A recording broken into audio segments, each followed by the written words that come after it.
अस्सलामुअलैकुम। कैसे हैं प्यारे बच्चों आप सब। आज हमारे कुछ बच्चे आपको गांधी जी के बारे में कुछ बातें बताएंगे। अगर आपने हमारे चैनल को अभी तक सब्सक्राइब नहीं किया है तो प्लीज़ कर लें और साथ ही में बेल आइकन भी प्रेस कर लें।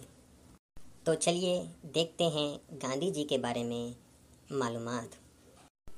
ये गांधी जी हैं। सब लोग गांधी जी को बापू कहते हैं। वो हमेशा सच बोलते थे। रोज़ सुबह उठते और खुदा की इबादत करते। इनका रहन सहन सादा था। वो कहा करते थे, हम सब एक हैं। हिंदू, मुस्लिम, सिख, ईसाई आपस में हैं भाई भाई। हम सब एक खुदा के बंदे हैं।